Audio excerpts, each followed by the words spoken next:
Plantation, which is actually Virginia's oldest plantation, and it's America's oldest family-owned business. This place has 11 generations that have lived here, so I'm going to go check this place out and see what it has to offer. Okay, we're about to go into the kitchen, where I'm sure plenty of yummy meals were made. Check this place out. Definitely has the old historic charm to it. Wouldn't you enjoy a meal like that? Yum, home cooking. Here's the old pump house, and just beyond the pump house, you can actually see it. The water is just beyond there, and there is the beautiful, gorgeous house. And I'm pretty sure coming out the back door here, this view would not get old. It is so peaceful and quiet here. So beautiful. Okay, we're here at the smokehouse, and as you can imagine, pork was a huge staple back then. And in this little smokehouse, nearly 10 tons of pork were butchered, cured, and smoked here at Shirley. Pretty amazing. Okay, and now we're going to take a quick tour of the stables here. You can hear some of the animals in the background. This is where a lot of the livestock spent their time.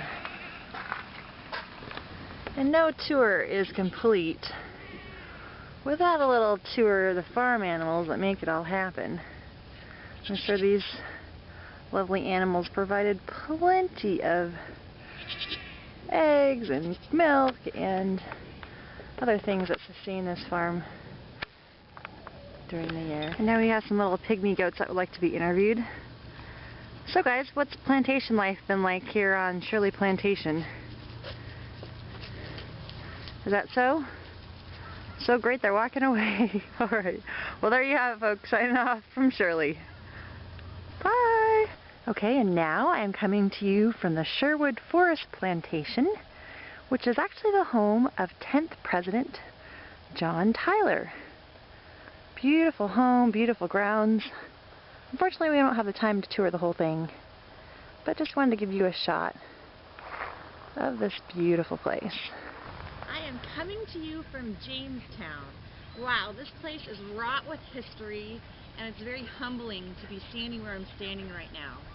In 1606, King James I sent some London entrepreneurs over here from a company called the Virginia Company. Those 104 men and boys came over to establish the first English settlement near the Chesapeake Bay area. I'm sure this place has lots of history. I know it does, and I'm excited to check it out. So I hope you enjoy some of the photos and videos that I discover along the way. Okay, I am coming to you from one of the first churches that existed in Jamestown. This is actually one of 3.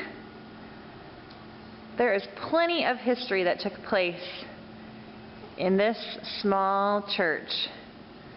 It's actually the place that the first representative legislative assembly in America convened from July 30th to August 4th of 1619. And this church was built in 1617. Such a great little place, lots of history here. Okay, and now I am coming to you from the area known as the Barracks. This building was actually known for being a mud and stud building with a wood frame covered in plaster and roofed with thatch at one point. Very cool. Jamestown is known for its legends, Pocahontas, and this gentleman, John Smith.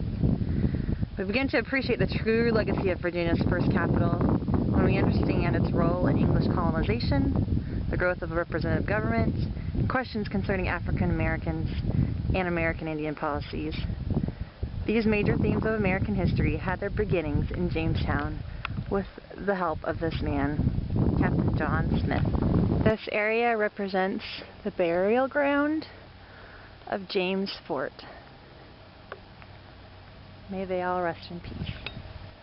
Okay, this is one of the remaining homes that is located here in Jamestown. This is the Ambler House, built by the Ambler family in the 1750s. It was actually a centerpiece for the fine plantation estate life here, and was compared to the elegant George Wythe House in Williamsburg. This house was burned in 2 different wars, and after a third fire in 1895, it was finally abandoned. So this area of town is known as Back Street, and this home was actually built by Richard Kemp. He was a supporter of Governor Harvey and the secretary to the colony, a councilman, and he actually built Virginia's first all-brick house here in 1638. Okay, we are now in Yorktown at the battlefields, and this reconstructed line of earthworks replicates a French artillery battery of the Allies' first siege line. 1,500 soldiers would begin the construction of this, and another 2,800 soldiers with muskets silently stood guard in case of a British assault. Can you imagine standing behind this thing, setting it off? Whoa, baby. This area is called the Grand French Battery, and it expands 1,000 feet from east to west, and was known for holding up to 30 pieces of artillery, which bombarded the main British defense a half-mile away. Pretty impressive.